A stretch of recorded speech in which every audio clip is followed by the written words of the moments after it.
नमस्कार, मैं Gita घाड़ी। Smart plus bulletin में आपका स्वागत। बुलेटिन के शुरू में ही एक विशेष खबर। खानापुर भाजपा की ओर से मुख्यमंत्री का अभिनंदन। कर्नाटक के 23 से नए मुख्यमंत्री बसवराज बोम्मई जी के शपथ ग्रहण के बाद खानापुर तालुका के भाजपा पदाधिकारी बेंगलोर गए और मुख्यमंत्री बसवराज बोम्मई जी और मुरुगेश निरानी जी को फूलों का गुलदस्ता देकर अभिनंदन किया।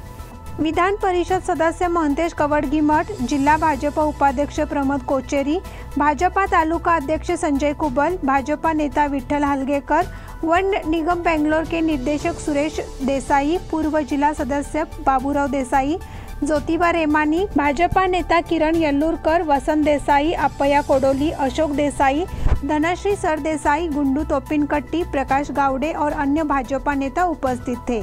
उन्होंने खानापुर तालुका के विकास और भारी बारिश के कारण खानापुर तालुका की सड़कें, पुल, खेत और घर क्षतिग्रस्त हो गए हैं, इसकी जानकारी देकर निवेदन भी दिया। अब नजर डालते हैं आज की सुर्खियों पर। वीकेंड लॉकडाउन और नाइट कर्फ्यू का ऐलान। भारी बारिश से जिले में हुआ 7,800 करोड़ का नुकसान। एसएसएलसी परीक्षा के परिणाम शनिवार को घोषित। शैक्षणिक धोरण के खिलाफ विद्यार्थियों का आंदोलन। दूधगंगा किनारे पर की खेती का बड़ा नुकसान। ढोनेवाड़ी में श्रमिकों को अनाज किट का वितरण। होटल आदर्शा पैलेस आपके लिए लाए हैं फूड पार्सल और home delivery service, breakfast, lunch और dinner, south Indian, north Indian, tandoori. कोविड-19 के तहत स्वच्छता और सभी नियमों का पालन। आज ही ऑर्डर कीजिए और घर बैठे लजीज खाने का मजा उठाइए। हर पार्सल के साथ एक mask free. Hotel Adarsha palace, Lingaraj college के सामने, कॉलेज रोड, बेलगावी। फोन 0831 243577 और 8884121718। अब देखते हैं विस्तृत समाचार। कर्नाटक राज्य में कोरोना संकट गहरा होता जा रहा है। कोरोना धीरे धीरे सभी शहरों में फैलने लगा है। कोरोना के बढ़ते प्रकोप को देखते हुए प्रशासन ने रात का कर्फ्यू रात 9 बजे से सुबह 5 बजे तक लगाने का फैसला किया है। इस दौरान धारा 144 लागू रहेगी। मुख्यमंत्री बसवराज बोम्मई जी ने सीमा पर बेलगाम, बीदर, गुलबर्गा, मैसूर, चामराजनगर, दक्षिण कन्नड़, कोडगू और बीजापुर जिलों में सप्ताहांत में कर्फ्यू की घोषणा की है। राज्य के कई शहरों में कोरोना के चलते हालात बिगड़ रहे हैं। मरीजों की संख्या बढ़ती ही जा रही है और जिला और नगर प्रशासन हाई अलर्ट पर है। कोरोना की स्थिति को देखते हुए रात को कर्फ्यू लगाने का निर्णय लिया गया है। रात 9 बजे से सुबह 5 बजे तक रात का कर्फ्यू रहेगा। मुख्यमंत्री बसवराज बोम्मई जी ने कोरोना मरीजों की संख्या बढ़ने पर संबंधित जिलाधिकारियों को जिम्मेदार ठहराने की चेतावनी दी है, इसलिए सीमा पर कड़ी जांच की जा रही है। भारी बारिश से जिले में हुआ 7,800 करोड़ का नुकसान। पिछले महीने से भारी बारिश और बाढ़ से जिले में 7,800 करोड़ रुपए का नुकसान हुआ है। यह जानकारी पालक मंत्री की अध्यक्षता में हुई बैठक में दी गई। संरक्षक मंत्री गोविंद कारजोल ने शुक्रवार को अधिकारियों की बैठक की, साथ ही हुए नुकसान की जानकारी भी ली। उन्होंने कहा कि आवश्यक मुआवजे के लिए तत्काल वित्तीय सहायता उपलब्ध कराई जाएगी। बैठक में क्षेत्रीय आयुक्त अमलान आदित्य विश्वास, जिलाधिकारी एम.जी. हिरेमठ, जिला पंचायत के सीईओ डॉक्टर एच.वी. दर्शन, जिला पुलिस प्रमुख लक्ष्मण निम्बर्गी आदि उपस्थित थे। भारी बारिश ने जिले में बाढ़ की स्थिति पैदा कर दी है। इससे सरकारी संपत्ति के साथ साथ नागरिकों की अचल संपत्ति को भी बड़ा नुकसान हुआ है। सड़कें भी क्षतिग्रस्त हो गई है। सड़कों की तत्काल मरम्मत के लिए 120 करोड़ रुपए का प्रावधान किया गया है। बाढ़ पीड़ितों के परिवारों को आर्थिक सहायता देने की भी व्यवस्था की गई है। इस संबंध में केंद्र सरकार की ओर से एक टीम निरीक्षण के लिए आएगी, जिसके बाद वित्तीय सहायता का वितरण किया जाएगा। इसकी जानकारी पालक मंत्री ने दी। एसएसएलसी परीक्षा के परिणाम शनिवार को घोषित। राज्य सरकार द्वारा पिछले महीने लिए गए एसएसएलसी के नतीजे शनिवार को जारी किए जाएंगे। इसकी घोषणा 7 तारीख को होने की उम्मीद है। इससे पहले परिणाम 10 अगस्त को घोषित किया जाएगा, यह कहा गया था। हालांकि यह बदल गया है। 10वीं की परीक्षा का मूल्यांकन पूरा हो चुका है और बोर्ड समय से पहले परिणाम घोषित करने की तैयारी कर रहा है। मंडल निदेशक वी सुमंगला ने शिक्षा विभाग के मुख्य सचिव उमाशंकर को परिणाम सौंपे हैं। इस संबंध में मुख्यमंत्री बसवराज बोम्मई जी को भी अवगत करा दिया गया है। ऐसे संकेत है कि परिणाम शनिवार को घोषित किए जाएंगे। शैक्षणिक धोरण के खिलाफ विद्यार्थियों का आंदोलन। राज्य के शिक्षा विभाग ने कॉलेज छात्रों की परीक्षाओं को लेकर असमंजस की नीति अपनाई है। छात्रों की ओर से सरकार का विरोध किया गया। अखिल भारतीय जनतांत्रिक छात्र संगठन की ओर से जिलाधिकारी कार्यालय के सामने विरोध प्रदर्शन किया गया। यह भी मांग की गई कि जिलाधिकारी के माध्यम से निवेदन देकर नीति में बदलाव किया जाए। निवेदन में मांग की गई है कि सरकार डिग्री पाठ्यक्रमों के लिए एक निश्चित नीति लागू करे कि डिप्लोमा छात्रों को 10वीं कक्षा के नियमों के अनुसार एक ही परीक्षा देनी चाहिए और अन्य परीक्षाओं के लिए समय पर उचित निर्णय की घोषणा की जानी चाहिए। दूधगंगा किनारे पर की खेती का बड़ा नुकसान। बाढ़ ने दूधगंगा वेदगंगा नदी के किनारे की हजारों हेक्टेयर गन्ने की फसल को नुकसान पहुंचाया है। किसान अब गंभीर स्थिति में है क्योंकि वे फसल को बचा ना सके। दूधगंगा वेदगंगा क्षेत्र में नकदी फसल के साथ गन्ने की खेती की जाती है। इस साल भी बाढ़ ने आम जनजीवन अस्त व्यस्त कर दिया है। पिछले एक पखवाड़े से गन्ने की फसल में बाढ़ का पानी शेष रहने से गन्ने की फसल बर्बाद हो गई है। कुछ किसानों ने गन्ने की रोपाई की थी। बाढ़ के पानी से इसे भी नुकसान पहुंचा है। खरीफ सीजन की सोयाबीन, मूंगफली और अन्य फसलों को भी नुकसान पहुंचा है।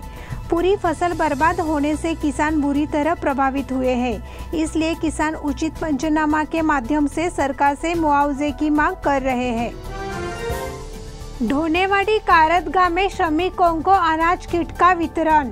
श्रम विभाग द्वारा मंत्री शशिकला जोल्ले और सांसद अन्ना साहेब जोल्ले के प्रयासों से असंगठित श्रमिकों को ढोनेवाड़ी और कारदगा में आवश्यक वस्तुओं के किट वितरित किए गए।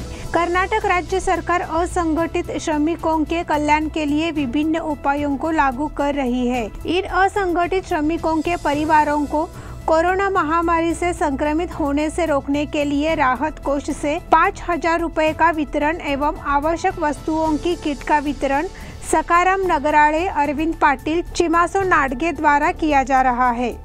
और कारदगा के 37 श्रमिकों को एपीएमसी सदस्य नितेश खोत, तालुका पंचायत सदस्य दादा साहेब नरगटे, बाबा साहेब खराडे और मलिक सरगुरु द्वारा आवश्यक वस्तुओं का किट वितरित किया गया।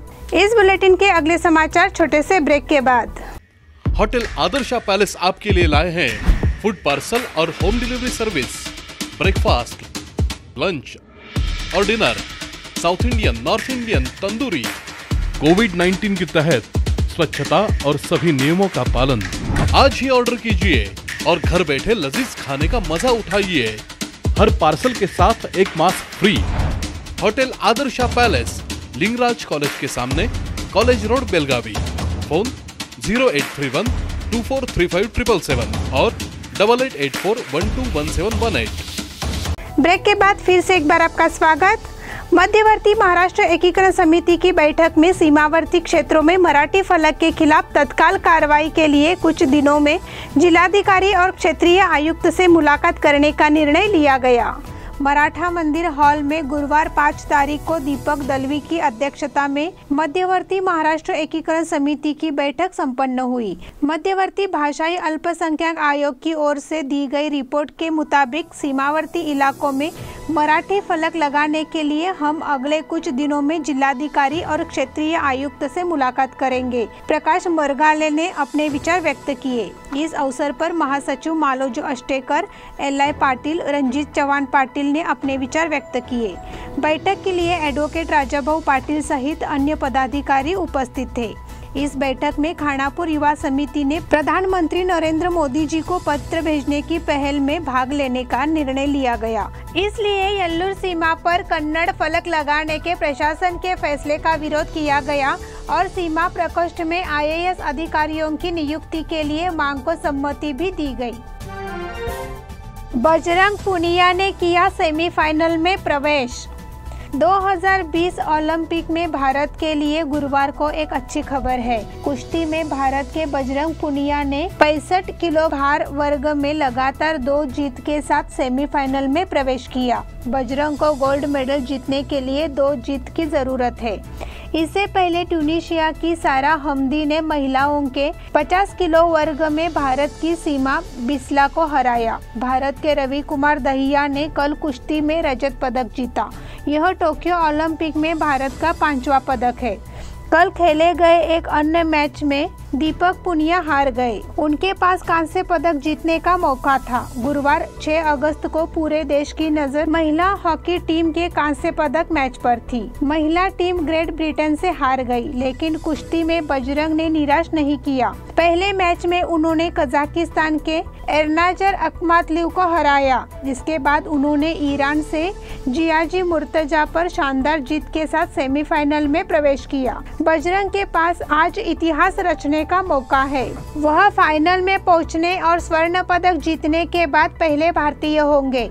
वह व्यक्तिगत स्पर्धा में स्वर्ण पदक जीतने वाले दूसरे भारतीय होंगे। कैंप क्षेत्र में गिरा बड़ा पेड़। कैंप में एक बंगले के आंगन में एक पुराना गुलमोहर का पेड़ गिरने से एक रिक्शा टूट गया। इससे ऑटो रिक्शा चालक को भारी आर्थिक नुकसान हुआ। सौभाग्य से किसी के हताहत होने की सूचना नहीं है। कैंप में सेंट जेवियर्स स्कूल के पास उद्यमी संतोष कामत के बंगले इलाके में पुराने गुलमोहर का पेड़ था। शुक्रवार सुबह 40 फुट ऊंचे गुलमोहर का पेड़ गिर गया। उस समय बंगला परिसर निवासी रवि कंबरगी का रिक्शा पेड़ के नीचे था। इस रिक्शा पर पेड़ के गिरने से रिक्शा चकनाचूर हो गया। वहां किसी के न होने से जीवित हानि टल गई। हाथमाग वस्त्रोद्योग को प्रोत्साहन की योजना। सरकार पारंपरिक वस्त्र निर्माण करने वाले हाथमाग व्यवसाय को बढ़ावा देने की योजना बना रही है। इसके लिए भारतीय जनता पार्टी के महिला मोर्चा ने वोकल फॉर लोकल की अवधारणा को लागू किया है। इस अवसर पर सुलेभावी में हाथमाग परियोजनाओं का भी दौरा किया गया। वहां के कार्यकर्ताओं से भी बातचीत की। भाजपा महिला मोर्चा की उपाध्यक्षा डॉक्टर सोनाली सरनोबत के साथ ज्योति कुलकर्णी और चेतना अगसगेकर ने पहल की। इन व्यापारियों से साड़ी खरीदकर उन्हें प्रोत्साहित करने का निर्णय लिया गया। आंगनबाड़ी और आशा कार्यकर्ताओं को भी ये साड़ियां भेंट देकर सम्मानित किया गया। वन टच फाउंडेशन की ओर से सत्कार। One touch foundation old good shed road की ओर से 11 से 16 अगस्त 2021 में कीव में होने वाले मिनी सॉकर महिला विश्व कप संघ में बेलगाम की बेटियों अंजलि हिंडलगेकर, अदिति जाधव, प्रियंका कंगरालकर का चयन किया गया। इसलिए वन टच फाउंडेशन ने उनको शाल, फूलों का गुलदस्ता, गौरव चिन्ह, नगद और मिठाई देकर सम्मानित किया और साथ ही अपने परिवार का नाम, बेलगाम शहर और देश का नाम रोशन करे, ऐसा संगठन के अध्यक्ष विट्ठल फोंडू पाटिल ने कहा और आगे की यात्रा के लिए शुभकामनाएं दी। डॉक्टर अंजलि निंबालकर ने की मुख्यमंत्री से मुलाकात। खानापुर विधायक डॉक्टर अंजलि निंबालकर जी ने शुक्रवार सुबह मुख्यमंत्री बसवराज बोम्मई जी से मुलाकात की। इस समय विधायक निंबालकर जी ने मुख्यमंत्री बोम्मई जी को मुख्यमंत्री के रूप में उनकी नियुक्ति पर बधाई दी और खानापुर तालुका में विभिन्न मुद्दों और विकास कार्यों पर भी चर्चा की। खानापुर निर्वाचन क्षेत्र के विभिन्न मुद्दों के साथ साथ नियोजित विकास कार्यों पर चर्चा करते हुए उन्होंने खानापुर तालुका में हाल ही में आई बाढ़ से हुए नुकसान के बारे में भी चर्चा की। मुख्यमंत्री बोम्मई जी ने बाढ़ पीड़ितों को मुआवजा देने का वादा किया है। यह जानकारी डॉक्टर अंजलि निंबालकर जी ने दी। बंटवारे के विवाद में बड़े भाई ने की छोटे भाई की हत्या। मच्छे के लक्ष्मी नगर में एक बड़े भाई ने अपनी मां की पेंशन और हिस्से को लेकर हुए विवाद को लेकर अपने छोटे भाई की गर्दन पे धारदार हथियार से वार कर दिया। मयत का नाम बसवराज शिवपुत्र तलवार, उम्र 41, उलागड्डी खानापुर के मूल निवासी, वर्तमान में लक्ष्मीनगर मच्छे के निवासी है। आरोपी राजू शिवपुत्र तलवार, उम्र 46, ने अपने छोटे भाई बसवराज की हत्या कर दी। पैसे और बंटवारे को लेकर पुराना विवाद छिड़ गया और बड़े भाई ने छोटे भाई की हत्या कर दी। घटना बेलगाम शहर से 10 किलोमीटर दूर मच्छे के लक्ष्मीनगर में हुई। हत्या के बाद आरोपी राजू फरार न होकर शव के पास ही बैठा था। घटना की सूचना मिलते ही वडगांव ग्रामीण पुलिस मौके पर पहुंची। मौके पर पोस्टमार्टम करने के बाद शव को बेलगाम जिला मोर्चरी भेज दिया गया है। आरोपी राजू तलवार को गिरफ्तार कर लिया गया। इसी के साथ स्मार्ट प्लस बुलेटिन के आज के समाचार समाप्त हुए। धन्यवाद।